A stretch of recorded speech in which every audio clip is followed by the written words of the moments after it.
હાલની અપીલમાં પંજાબ અને હરિયાણા ઉચ્ચ ન્યાયાલયના ફોજદારી અપીલ નંબર 562/1997માં તારીખ 15/1/2010ના રોજના ચુકાદાને પડકારવામાં આવ્યો છે. ટ્રાયલ કોર્ટે તારીખ 8 જુલાઈ 1997ના ચુકાદા અને હુકમ અન્વયે અપીલકર્તાઓને તકસીરવાર ઠેરવ્યા હતા અને તેમણે 6 મહિનાના જેલવાસની સજા તેમજ પ્રત્યેક આરોપીને ₹500નો દંડ ફટકારવાનો નિર્દેશ આપ્યો હતો. ફકરો: રેકોર્ડ પર ઉપલબ્ધ તથ્યો મુજબ તારીખ 26/2/1995ના રોજ અન્ય પોલીસકર્મીઓ સાથે police sub inspector bus stop પર હાજર હતા.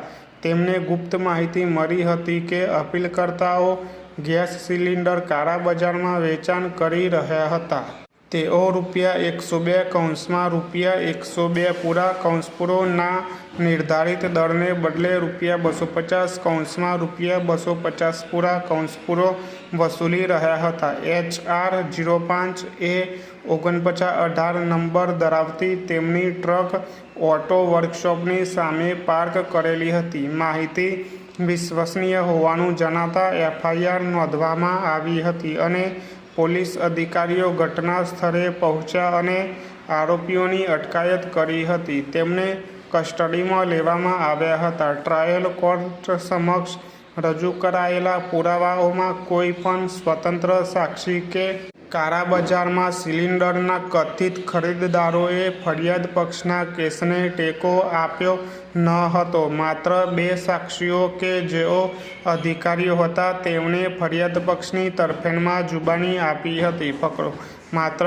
ગેસ સિલિન્ડરના અનઅધિકૃત કબજાનો આરોપ સાબિત થઈ શક્યો હતો, જેના આધારે ટ્રાયલ કોર્ટે અપીલકર્તાઓને તકસીરવાર ઠેરવ્યા હતા અને જેલની સજા ફટકારી હતી. ટ્રાયલ કોર્ટે આપેલા આદેશને હાઈકોર્ટે અપીલમાં યથાવત રાખ્યો હતો. અપીલકર્તાઓના વિદ્વાન વકીલશ્રીની એકમાત્ર દલીલ એ હતી કે તારીખ 8/3/1988ના રોજના લિક્વિફાઇડ પેટ્રોલિયમ ગેસ ઓર્ડર 1988 પ્રમાણે પ્રવેશ અને જપ્તીની કાર્યવાહી સદરવ ઓર્ડરના ક્લોઝ 7 હેઠળની સત્તાનો ઉપયોગ કરી થવી જોઈએ.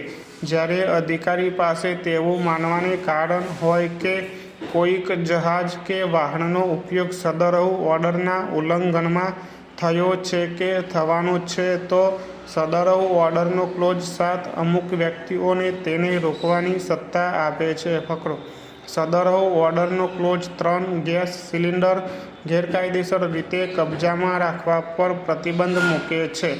એવી રજૂઆત કરવામાં આવી છે કે ક્લોઝ 7 અનુસાર સદરવ ઓર્ડરની જોગવાઈઓના અનુપાલન સબબ સદરવ ઓર્ડર કે તેના અન્વયે કરેલ અન્ય કોઈપણ હુકમના અનુપાલનની ખાતરી કરવાના હેતુસર ઇન્સ્પેક્ટરથી નીચેનો રેન્ક ધરાવતા ન હોય તેવા સરકારના ખાદ્ય અને નાગરિક પુરવઠા વિભાગના અધિકારી કે જે આ પ્રકારની સરકાર દ્વારા અધિકૃત અને કેન્દ્ર સરકાર દ્વારા અધિસૂચિત કરવામાં આવેલ હોય તે, અથવા ઓઇલ કંપનીના વેચાણ અધિકારીથી નીચેનો રેન્ક ધરાવતા ન હોય તેવા અધિકારી અથવા કેન્દ્ર સરકાર કે રાજ્ય સરકાર દ્વારા અધિકૃત કે કેન્દ્ર સરકાર દ્વારા અધિસૂચિત વ્યક્તિને આ પ્રકારની કાર્યવાહી હાથ ધરવા અથવા જપ્તીની સત્તા આપવામાં આવી છે.